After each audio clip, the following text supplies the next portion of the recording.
The heavy, humid air of late August hung low over the Miami Canal, thick with the scent of saltwater, fiberglass, and premium mahogany varnish.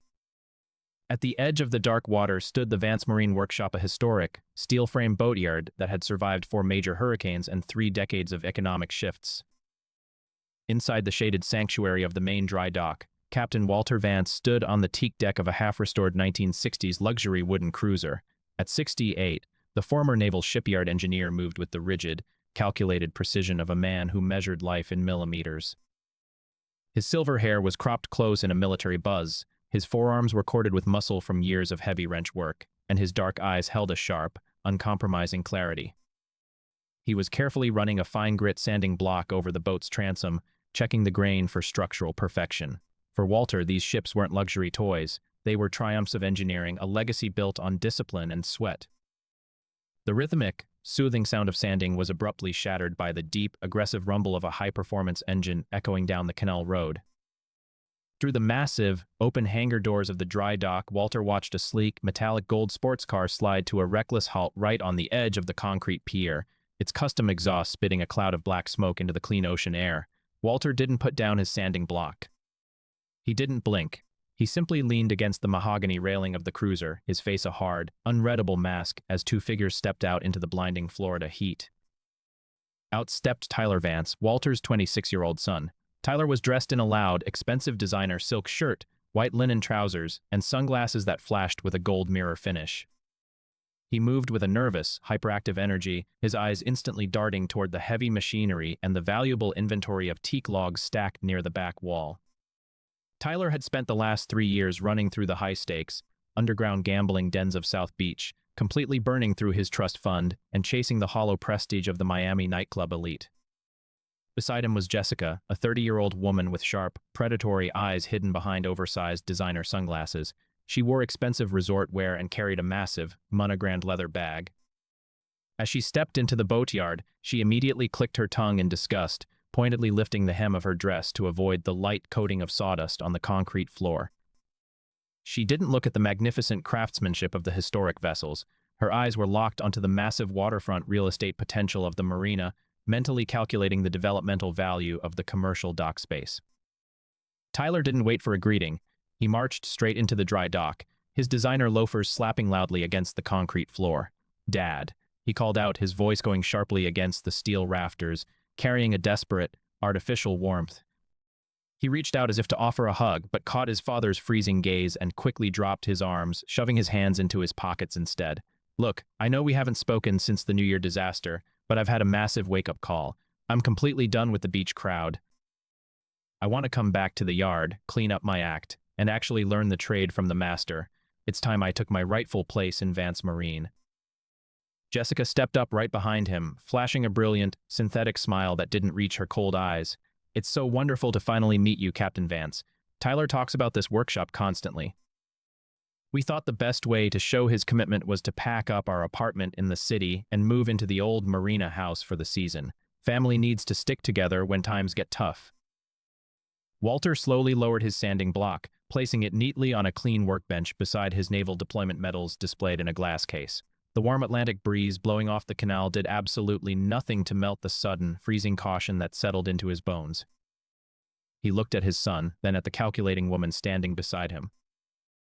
"Tyler, Jessica," Walter said, his voice dropping into a deep, gravelly baritone that had commanded entire naval repair crews, "an unannounced arrival, and a sudden desire to learn manual labor. It is fascinating how a corporate inheritance suddenly becomes attractive right when the offshore racing season ends." "It's not like that, Dad," Tyler stammered, his eyes shifting nervously toward the high-end yacht engines resting on the hydraulic lifts. "I'm genuinely trying to change. The city is toxic. I need the discipline of the yard."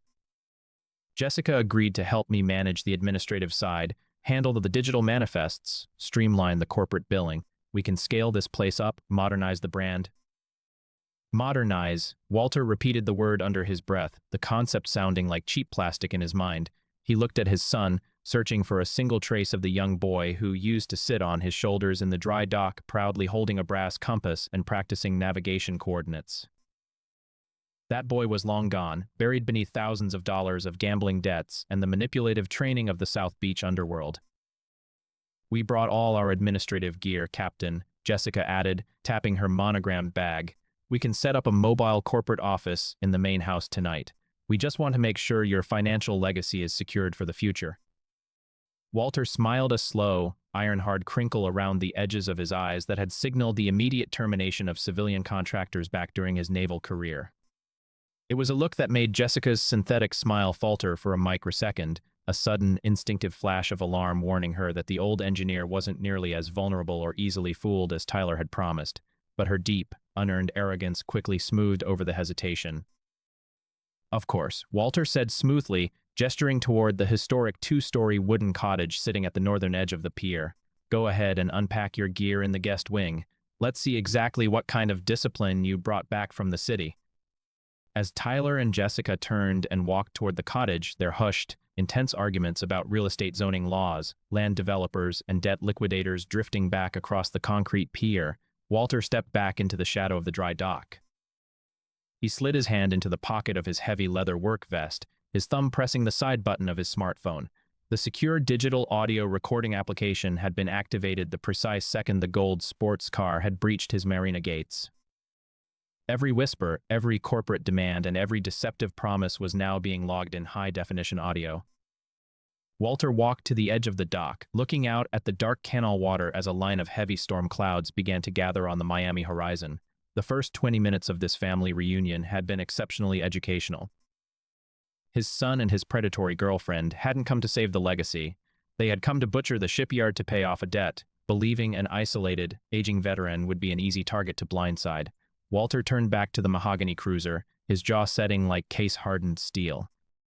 The countdown had officially begun on their greed, and Captain Walter Vance knew exactly how to secure his perimeter. The vintage wooden cottage at the edge of the pier was built from dense, salt-cured cypress that had withstood a century of coastal humidity. As the muffled, frantic sounds of Jessica arguing with Tyler about local real estate zoning maps drifted through the floorboards from the upstairs guest wing, Walter walked into his private ground-floor office. He quietly shut the heavy timber door, blocking out the noise, and stepped toward his stainless steel workbench. Walter rested his calloused hands on the cool metal, his eyes tracking the rhythmic rise and fall of the tide outside his window. 30 years in the United States Navy as a chief, hull technician, and shipyard engineer had conditioned his mind to function like an agnostic computer. He had spent his youth in the cramped, high-pressure belly of nuclear submarines and missile destroyers, patching catastrophic hull breaches and repairing cooling systems while trapped thousands of feet below the ocean surface. That life taught him a singular, brutal truth: a leak never stops on its own, and the smallest impurity in a fuel line will eventually tear an entire engine apart. When he retired from active service, he took his naval pension and bought this dilapidated Miami commercial slip, transforming it into the premier restoration yard for classic wooden watercraft in the state. He had fought through predatory corporate developers, corrupt marine unions, and fierce tropical storms. He had earned his solitude. Yet, as he looked out at the dark canal, a cold, heavy ache settled into his chest. He could repair a shattered fiberglass hull, but he could not repair the rotten core of his own son. Walter remembered Tyler was just 10 years old, a skinny kid who would spend his entire summer vacation sitting on an upside-down bucket in the dry dock, holding a brass polishing cloth. "Is this shiny enough to reflect the sun, Chief?" the boy would ask, using Walter's old naval rank. "Outstanding, sailor. Keep that pressure steady," Walter would reply. That boy had possessed an innate respect for the tools, a sharp eye for detail, and a fierce sense of loyalty. But that boy had drowned years ago in the high-stakes poker rooms and predatory luxury nightclubs of South Beach.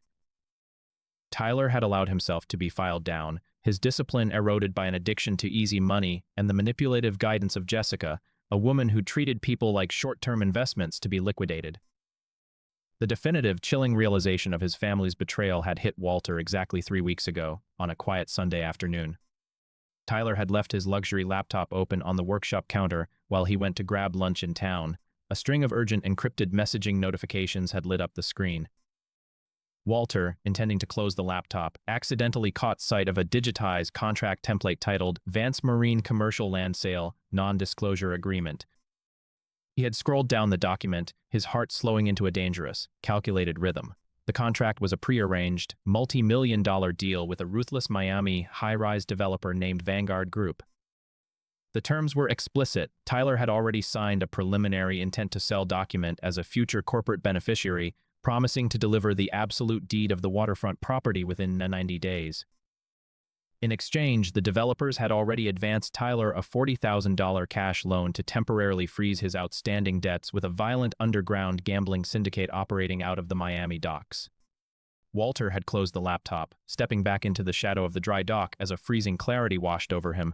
His only son wasn't visiting to learn the trade. He was running a countdown clock, waiting to strip the land from beneath his father's feet to save his own skin from a gambling debt. Now, standing in his office, Walter picked up a small glass vial containing his daily blood pressure medication, a custom prescription he took every evening with his tea. For the past 3 nights, he had noticed a distinct, chemically bitter aftertaste that didn't belong in the standard formula. It was subtle, almost imperceptible to anyone without his highly trained sensory baseline, but to Walter, it was a flashing red light. He brought the vial over to a small, hidden digital safe built into the floorboards. He unlocked it, pulling out a compact, military-grade chemical testing kit he had kept from his naval damage control days. Using a sterile pipette, he dropped a dissolved sample of his medication into the testing liquid. Within 2 minutes, the solution chemical reacted, turning from clear to a deep, toxic shade of violet. Walter studied the color chart. It wasn't his heart medicine. The pills had been meticulously dusted with a concentrated, pharmaceutical-grade sedative, a compound designed to induce severe cognitive fog, short-term memory loss, and a total appearance of rapid mental decline over a prolonged period. A cold, dangerous smile touched the corners of Walter's mouth, his jaw setting like a hydraulic vice.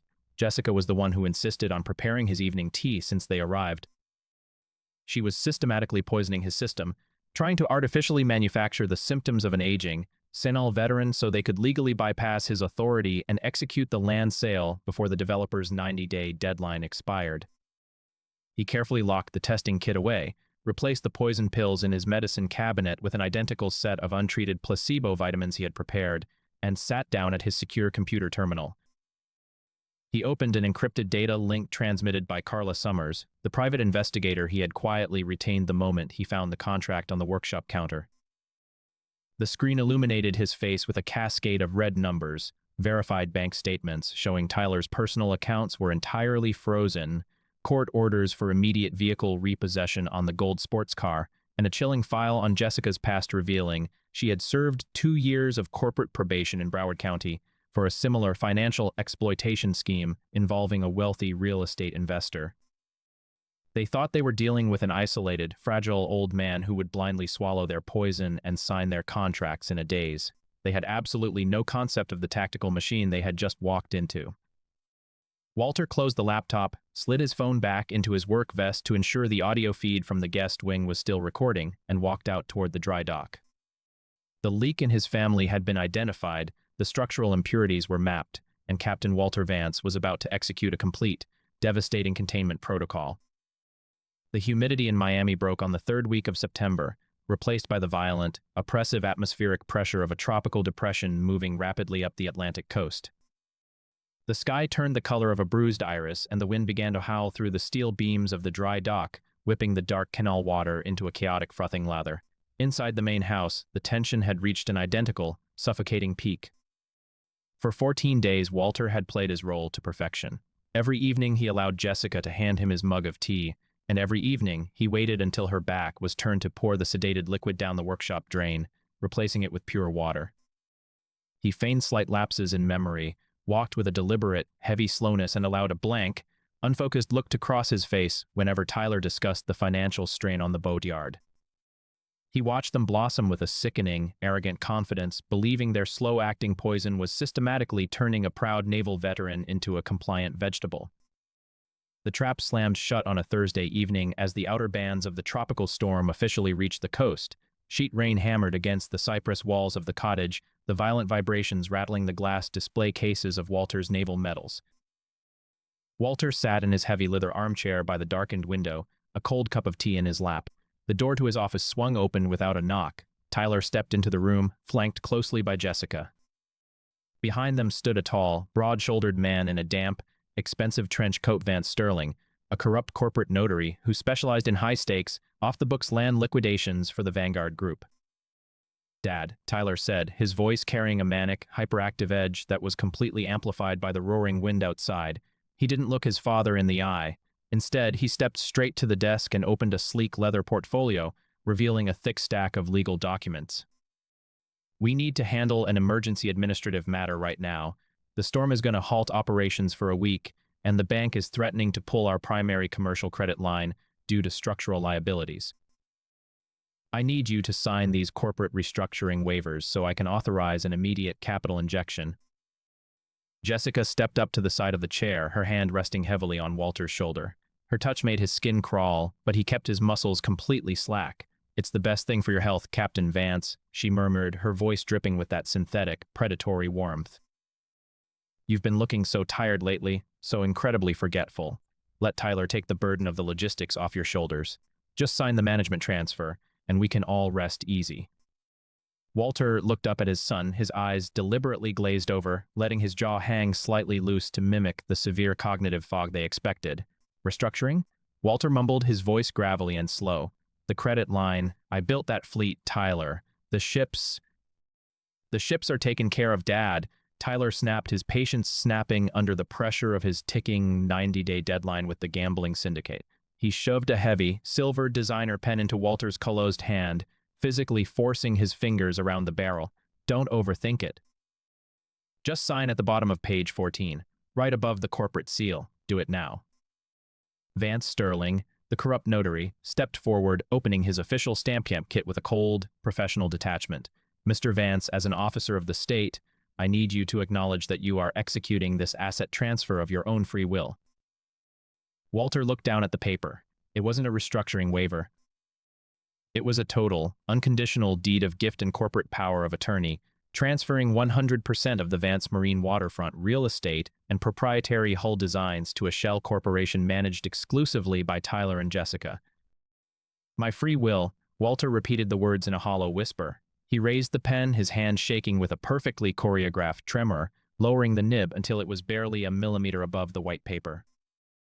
He watched Jessica out of the corner of his eye. A sharp, triumphant smirk played across her lips, the look of a thief who believed she had just successfully executed the perfect bloodless execution of an old man's life.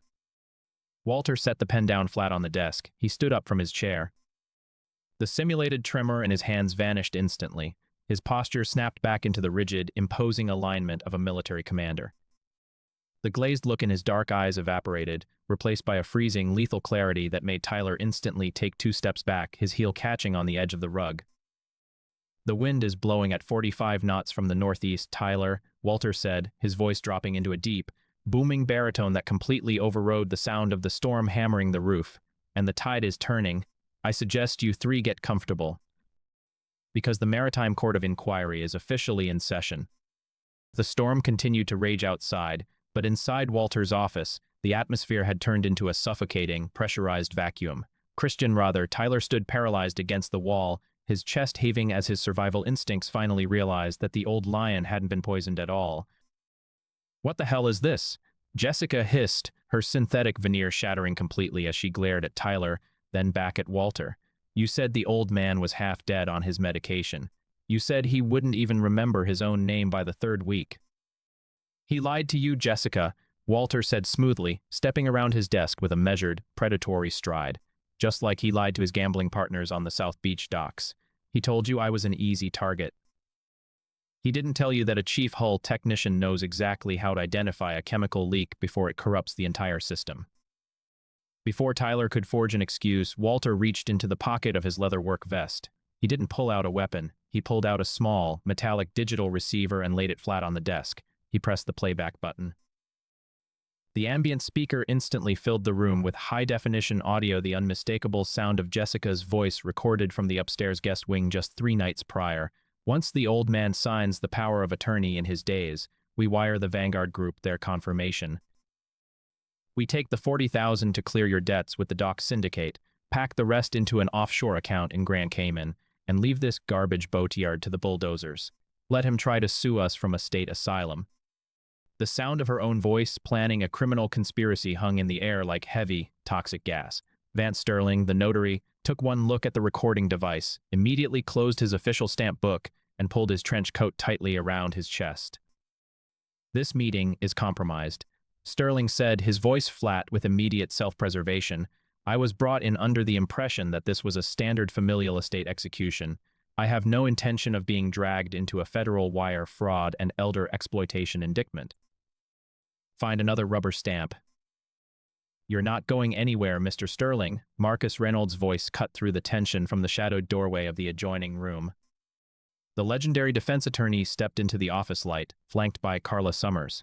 Carla was wearing a wet trench coat, her dark eyes locked onto Tyler like a sniper tracking a target.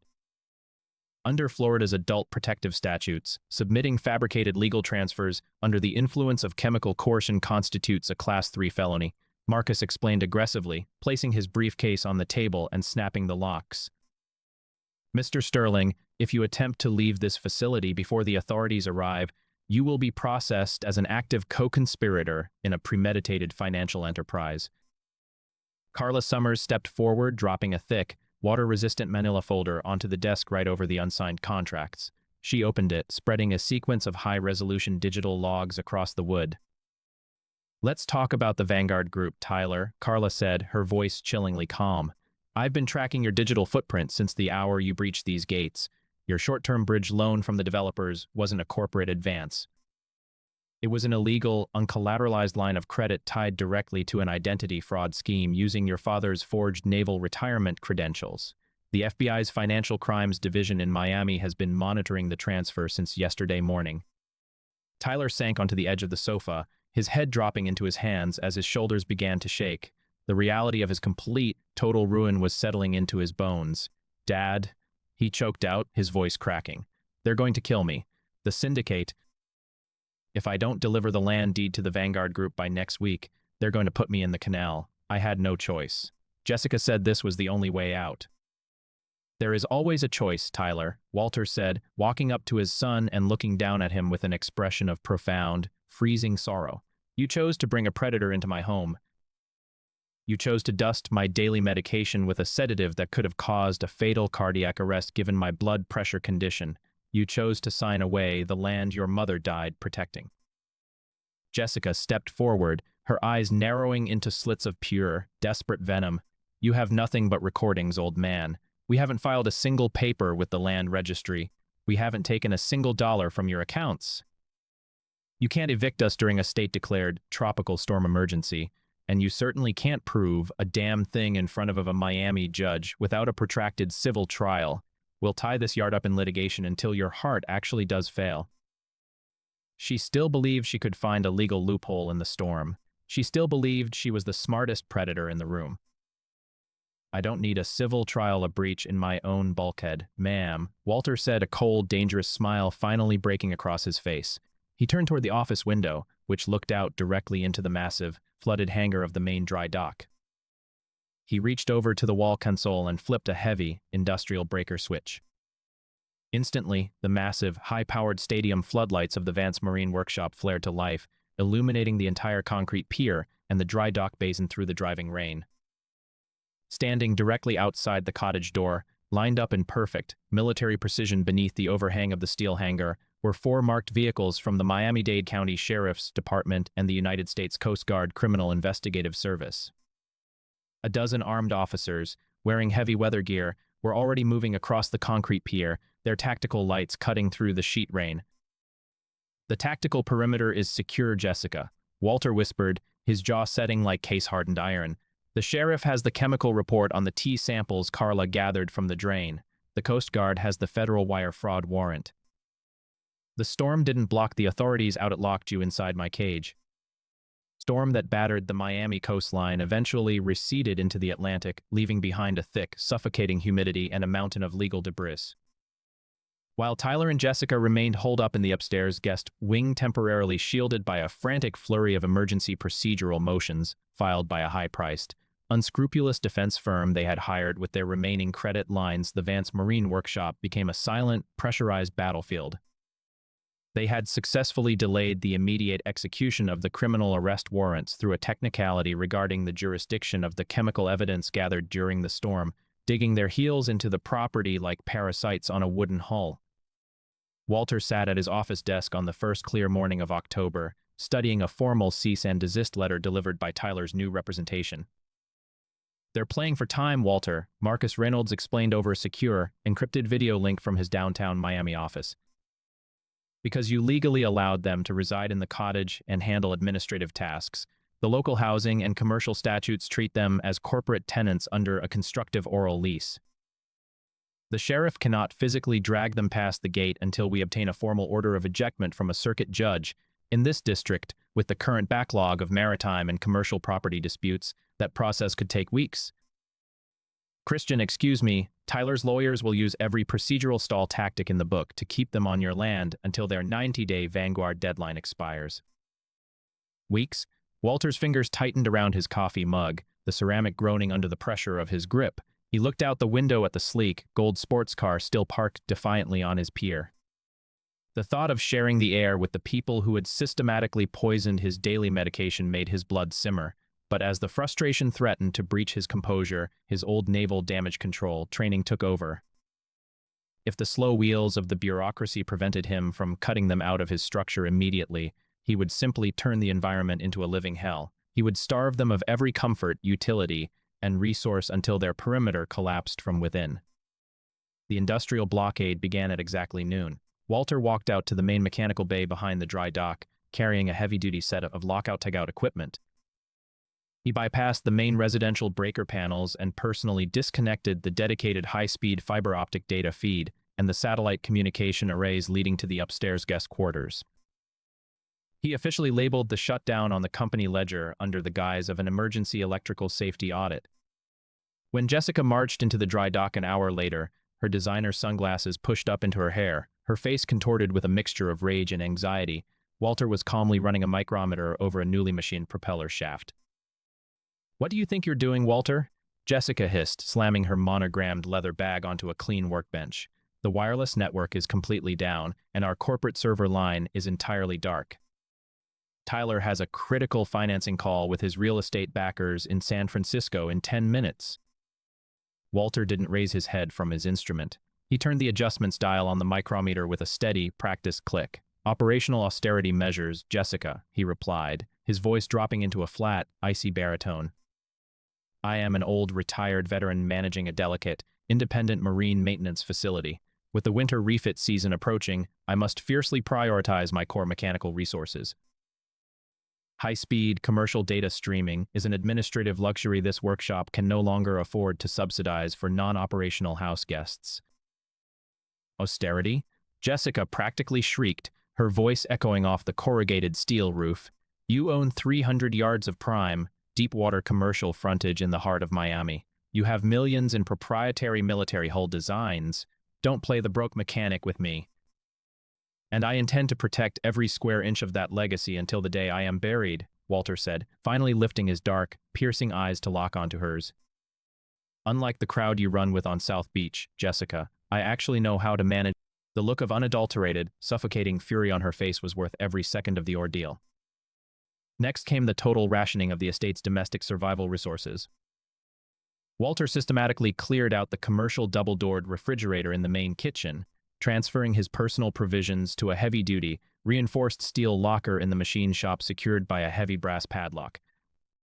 "You're both fully grown adults," Walter told a trembling, hollow-eyed Tyler later that evening when his son hesitantly crept into the tool room to ask why the gas lines to the kitchen range had been shut off. "You are 26 years old, Tyler. If you and your partner possess the sophisticated business minds required to execute a multi-million-dollar land development deal, I am entirely confident you can figure out how to feed yourselves without relying on my naval retirement provisions." Tyler tried to sustain their lifestyle by driving his sports car into the city, purchasing expensive restaurant catering containers, and attempting to use the cottage's secondary appliances to maintain their comfort. But he quickly discovered that the ancient plumbing and electrical infrastructure of the Vance Cottage had suddenly developed a catastrophic, unpredictable sequence of mechanical failures. The digital temperature regulators on the central air conditioning system began cycling wildly running freezing cold for an hour before spiking to a scorching, humid 90 degrees, turning their suite into a swamp. The heavy-duty commercial garbage disposal in the sink began emitting a terrifying, metallic screech whenever the switch was flipped, and the premium washing machine mysteriously flooded the upstairs hallway with gray, soapy water midway through its rinse cycle. Nothing Walter did violated a single code. He wasn't a criminal. But to a pair of spoiled city operators accustomed to having their world automated by luxury concierge apps, it was a psychological and administrative meat grinder. You need to call a certified mechanical contractor to fix the climate control in our quarters immediately, Walter, Tyler shouted from the porch steps, sweat dripping down his silk shirt. I'll log it into the maintenance book, son, Walter murmured, turning a page of his naval history journal without a shred of urgency. I'll get right around to it whenever I find a free window between hull inspections. The definitive stroke of Walter's domestic siege was the execution of a massive, long-deferred metal sandblasting and structural rust removal project on the main dry dock cradle directly adjacent to the guest wing windows. He contacted a commercial industrial crew he had known from his Navy Yard days, a team of rugged, heavy labor operators who understood the value of an early deployment. At exactly 6 a.m. the following Monday, an industrial flatbed truck loaded with massive diesel-powered air compressors, pressurized sand tanks, and heavy pneumatic lines roared into the gravel driveway. A crew of 6 men donned heavy blast hoods and began stripping the oxidized steel frame of the dry dock right outside the guest wing. Within seconds, a deafening, bone-rattling roar of industrial air pressure and the abrasive screech of sand hitting rusted iron reverberated through the cypress walls of the cottage. The violent acoustics rattled the light fixtures in Jessica's room, making sleep completely impossible. The brutal, unyielding noise continued from dawn until dusk, 6 days a week. Sorry about the operational racket, sailor, Walter told Tyler one morning as his son stood shaking in the kitchen, dark, bruised circles hanging beneath his bloodshot eyes. Tyler's hands were trembling so violently he could barely pour a spoonful of instant coffee into his mug. But a master engineer must maintain the integrity of his yard. This facility is going to appreciate drastically in value once the structural steel is reinforced. You'd want that asset protected, right? Seeing as you're so desperate to inherit it. Tyler just stared at his father with hollow, defeated eyes, utterly broken by the sensory deprivation, unable to summon a single syllable of retort. He grabbed his mug and shuffled back up the vibrating, noisy staircase like a ghost haunting an industrial blast zone. Walter watched him go, taking a slow, deeply satisfying sip of his coffee. The psychological perimeter was closed, and on the outside, Carla Summers was about to uncover the paper trail that would turn their corporate ambush into a total massacre. While the psychological siege ground Tyler and Jessica down within the salt-cured walls of the cottage, Carla Summers was working tirelessly across the state, digging into the dark, hidden underbelly of Jessica's financial history. On a crisp, rain-slick Thursday evening, as the deafening roar of the sandblasting compressors finally died away for the night, Walter's private, secure landline rang. Walter, Carla's voice came through the encrypted speaker, sharp, clear, and completely focused. I've pulled the deep digital and medical breadcrumbs Jessica left behind in Broward and Palm Beach counties. We have crossed into a very dark territory, and you need to hear this immediately. Give it to me straight, Carla, Walter said, sitting down at his desk. Jessica didn't just buy those pharmaceutical sedatives from a local street dealer, Carla revealed, the rustle of investigative files audible over the line. My deep sweep into the medical insurance and pharmaceutical tracking logs shows she has actually consulted with 3 separate geriatric specialists and cognitive care facilities over the last 8 months. She used a series of dummy corporate names to schedule the consultations, but the billing accounts traced directly back to a Shell LLC she registered under her maiden name. Walter's eyes narrowed into slits, his posture turning rigid. 3 different clinics? Yes, and she spun the exact same narrative to every single one of them. She claimed she was the primary legal caretaker for an aging, highly decorated naval veteran who was exhibiting severe, aggressive dementia, violent delusions, and a total inability to manage millions in waterfront corporate assets. She was systematically shopping for a specific clinical diagnosis, Walter. She was looking for a corrupt or negligent physician desperate enough to sign off on the emergency involuntary guardianship and receivership paperwork without performing a thorough, in-person cognitive evaluation on you. She was building a premeditated paper trail, Walter said, his voice dropping into a dangerous, freezing octave. Exactly. This wasn't some desperate, spur-of-the-moment scheme born out of Tyler's sudden gambling crisis at the docks. This was an engineered, methodical conspiracy that she began plotting over half a year ago. She knew exactly what bureaucratic levers she needed to pull to make an emergency guardianship stick in a Florida court, and she used Tyler's biological relationship to grant her the legal standing to file it. Walter thanked Carla, hung up the receiver, and sat in the total silence of his dark office for a long time. He watched the green navigation lights of a distant container ship blink out on the Atlantic horizon, thinking about his son, the treacherous woman his son had brought into their home, and the terrifying coldness of their betrayal. 8 months of calculated groundwork. 8 months of waiting for him to drop his guard or suffer a real medical episode. They had entirely underestimated his operational resolve, but he had to grimly respect one thing. Jessica wasn't just a spoiled gold digger. She was a patient, predatory thief. 3 days later, the trap clapped shut from the outside. A marked white process server vehicle drove down the marina's gravel driveway at noon. A man in a plain civil suit walked up the steps and handed Walter a thick, legal-sized envelope bearing the official blue wax seal of the Miami-Dade County Superior Court. Walter recognized the format before he even slit the paper open with his rigging knife. Inside was a formal ex parte petition for emergency involuntary corporate receivership and assets freeze, filed jointly by Tyler Vance and Jessica Miller Kelly on behalf of their allegedly incapacitated family member, Walter Vance. The legal language inside was absolutely devastating. It cited acute cognitive decline, highly erratic hostile and paranoid behavioral patterns, and a demonstrable, dangerous inability to safely manage high-value maritime assets and waterfront commercial portfolios. The petition requested that, due to the immediate risk of asset dissipation and structural neglect, the court appoint Tyler as the temporary, emergency corporate receiver with immediate, absolute authority over Walter's medical care, his living arrangements, and every single one of his business accounts, patents, and land deeds. Walter read through the horrific lies twice, slowly, letting the cold weight of the words settle into his mind. Then, he placed the document flat on his desk and looked out at his dry dock. They had actually crossed the line. After the warnings, after the evidence he had thrown in their faces during the storm, they had chosen to double down on their greed. They truly believed an old naval engineer didn't have the stomach or the stamina to fight them in a public courtroom. He picked up his phone and dialed Marcus Reynolds. They filed it. Walter said, his voice as steady as granite. Emergency receivership petition. The court process server just dropped off the paperwork. There was a brief pause on the other end of the line.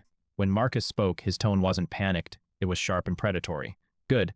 Excellent, in fact. Walter frowned slightly. Good? Now they have legally committed themselves to a definitive fraud they cannot claw back, Marcus explained aggressively. They have submitted verified lies under oath to a Florida judge. We no longer have to play a waiting game on defense, Walter. It is time to launch the counter-offensive. I want you to pack your files and get down to my office immediately. Walter looked out the window. High above the canal, a lone golden hawk circled the hot Florida sky, patient, calculating, and utterly lethal. I couldn't agree more, Walter said, his jaw tightening into iron. Call Carla. Call the sheriff. Let's show these parasites what happens when you try to burn down the life of a man who built his empire from ashes. The steel and glass towers of downtown Miami felt cold and transactional compared to the weathered timber of the canal workshop, but for Walter, this city grid was the only place where the weapon to destroy his enemies could be legally forged. For an exhaustive week, he remained holed up in a secure corporate suite near Brickell Avenue, undergoing a battery of tests designed to build an unbreachable wall around his legacy. Marcus Reynolds had arranged for a comprehensive, independent evaluation at a premier neurological institute in South Florida. Dr. Sandra Chen, a board-certified geriatrician with 20 years of high-stakes forensic experience, put Walter through 4 brutal hours of examination. There were memory retention grids, complex logical reasoning exercises, physical coordination tests, advanced blood work panels, and high-resolution brain scans. When the final results were compiled, Walter sat across from Dr. Chen in her quiet, sterile office. She looked up from the medical folder with a thin, genuinely impressed smile. Captain Vance, Dr. Chen said, tapping the documents, I wish half of my patients 20 years younger than you possessed this level of cognitive acuity. Your neurological function scores land squarely in the 98th percentile for your age demographic. Your short-term and long-term memory metrics are pristine, and your executive decision-making skills are incredibly sharp. There is absolutely no clinical trace of dementia, Alzheimer's, or any other cognitive degradation whatsoever. Will you be willing to swear to those findings under oath in front of a district judge? Walter asked, his voice low and deliberate. I'll do more than that, Dr. Chen replied confidently. I will bring the raw diagnostic data to the stand myself. This paperwork isn't just an opinion, it's a scientific fact.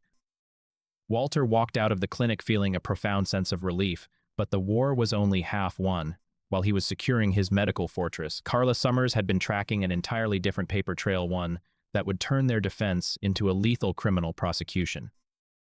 The following morning, Walter met Marcus and Carla in the firm's main conference room. The floor-to-ceiling windows showed the sprawling highway traffic below, but Walter's focus was entirely on the laptop screen Carla had spun toward him. We knew they were desperate, Walter, but we didn't realize they were completely underwater, Carla explained, pointing to a highlighted financial spreadsheet. I ran a deep forensic sweep on Tyler's personal banking accounts, credit histories, and corporate ties in Miami. It is an absolute disaster. She scrolled through the red, bleeding numbers. They are carrying $31,000 in high-interest debt across 4 separate maxed-out credit cards. They have an auto loan on that gold sports car that is currently 3 consecutive payments behind, putting them at risk of immediate repossession. They even took out a predatory personal loan from an online lender for $4,000 at astronomical 23% interest rate. Their total outstanding, uncollateralized debt is exactly $47,000.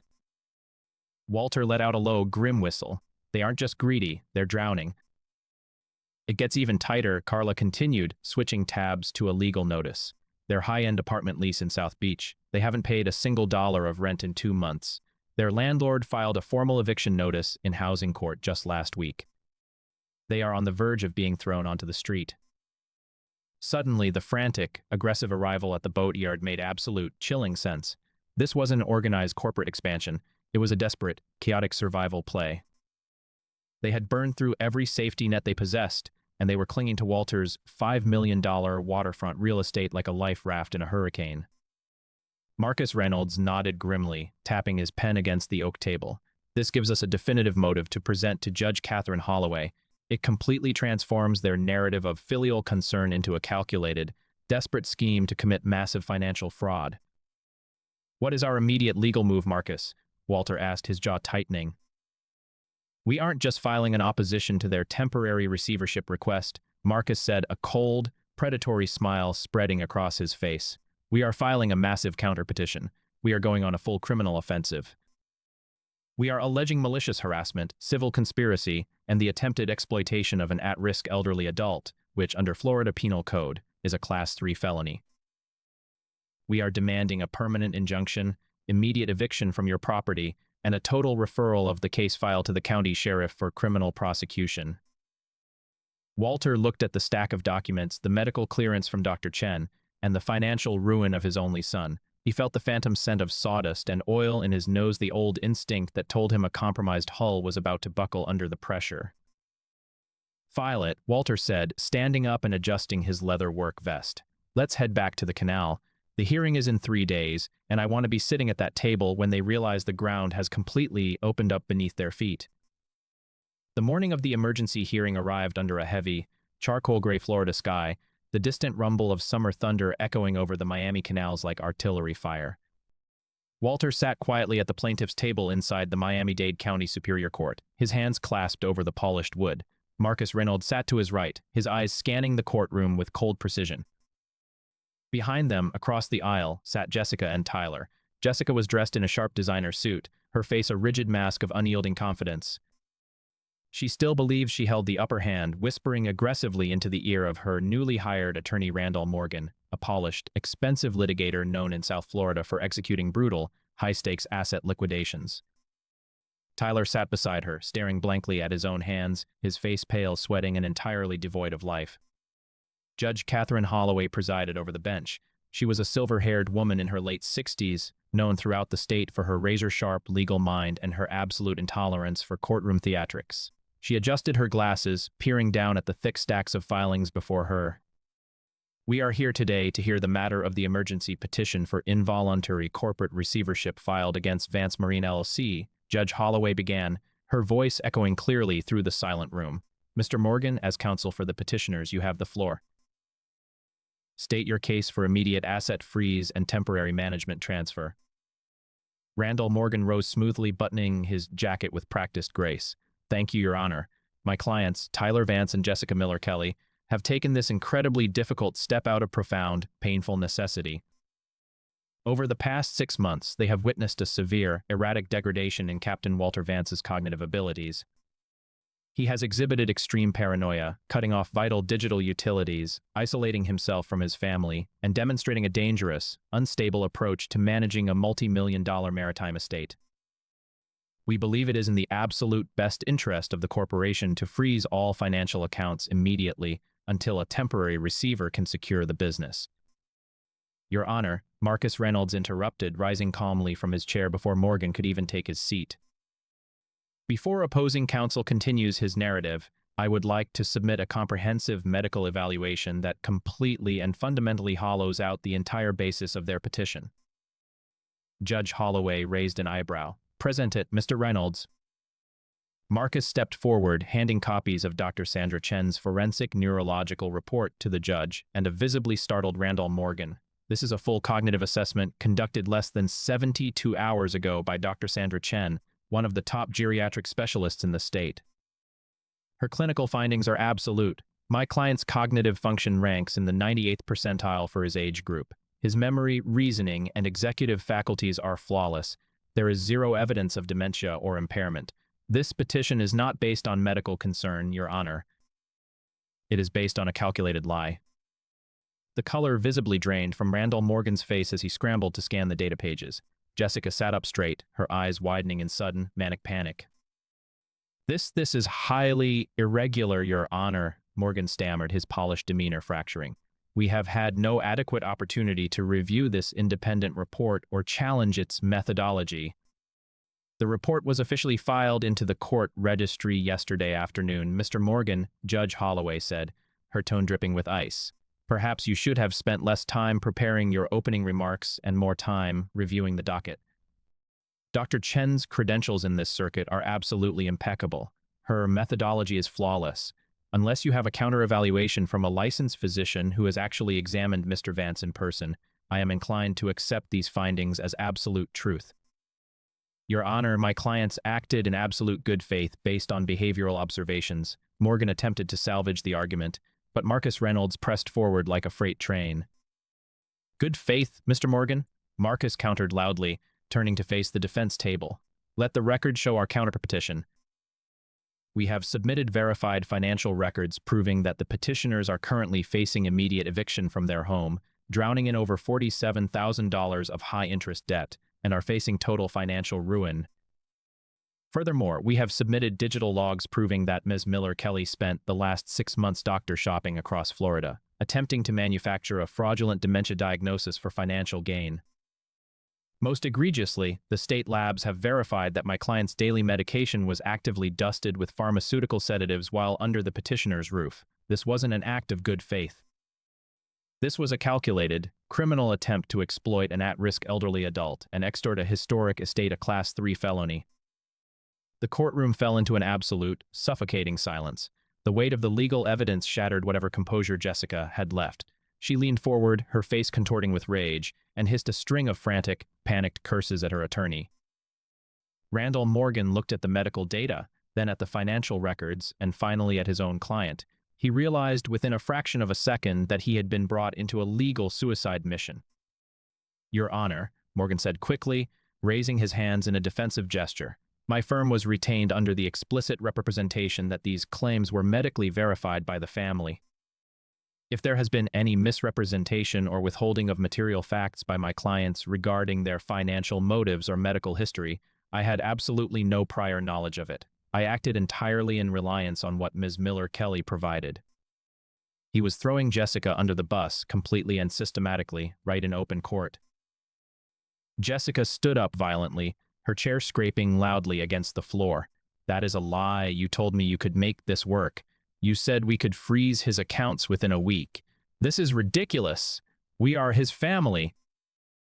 I was only trying to protect my partner's rightful inheritance from an old, senile man who... Ms. Miller Kelly, sit down immediately. Judge Holloway's gavel came down with a thunderous crack that echoed like a rifle shot through the room. One more outburst from you, ma'am, and I will have the bailiff place you in immediate criminal contempt. You will speak only through your counsel, or you will not speak at all. The judge stared down at Jessica with an expression of pure, unadulterated disgust. She studied the financial printouts and Dr. Chen's report for one final, agonizing minute. The court finds the emergency petition for receivership to be entirely without merit, completely fraudulent, and maliciously filed, Judge Holloway declared, her voice ringing with absolute finality. The petition is denied with prejudice. Furthermore, given the overwhelming evidence of premeditated financial deception, medical manipulation, and endangerment, I am officially referring the matter of Jessica Miller Kelly to the District Attorney's Office for immediate criminal investigation into the attempted exploitation of an elder adult, aggravated assault, and filing false statements under oath. The gavel came down for the final time, crack. The aftermath was a swift, silent demolition. Jessica was detained by court security for questioning before she could even reach the elevators. 2 weeks later, unable to afford Randall Morgan's exorbitant fees, she accepted a plea deal to avoid the maximum prison sentence, receiving 4 years of intensive felony probation, a $15,000 restitution order to cover Walter's legal fees, and a permanent, legally binding restraining order that barred her from ever stepping foot within 50 miles of the Vance Marine Workshop. Randall Morgan faced a formal investigation by the Florida Bar Association, surrendering his practice license 3 months later to avoid total disbarment. As for Tyler, the prosecutor dropped all potential conspiracy and endangerment charges after he agreed to cooperate fully and testify against Jessica, but the damage to his relationship with his father was absolute. On the morning of his departure from the boatyard, Tyler stood in the workshop kitchen, a packed duffel bag at his feet. He looked small, deflated, and completely stripped of his arrogant South Beach veneer.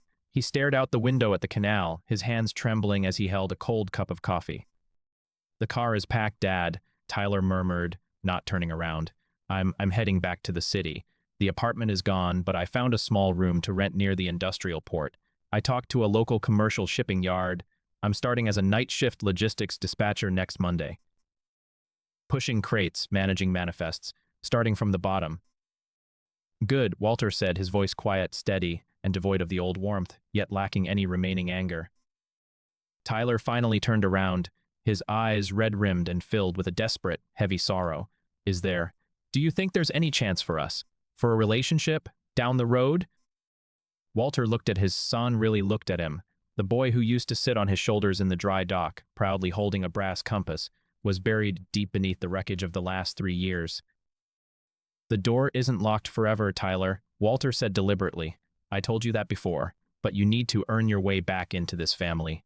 Start by fixing your own life, pay off your debts, rebuild your own self-respect. Come back to this workshop in 1 year as a completely independent man who has found his own spine, and we'll talk.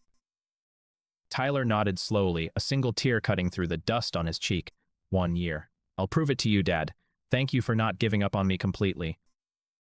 Walter watched from the wide timber porch as Tyler's modest car drove down the gravel driveway, disappearing past the white picket gates and into the vast Miami horizon. He turned and walked back inside, pouring himself a fresh, hot cup of black coffee. The months passed in a beautiful, predictable rhythm.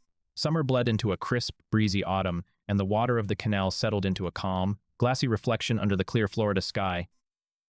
Walter went back to his routine, restoring his vintage wooden cruisers in the crisp mornings, reading his naval history journals by the quiet office light, and enjoying peaceful dinners with his neighbors. One morning, as the first cool ocean breeze of winter swept through the main hangar, Walter sat in his chair on the porch, watching a lone golden hawk circle high above the canal, completely unbothered by the shifting winds. His phone buzzed in his pocket.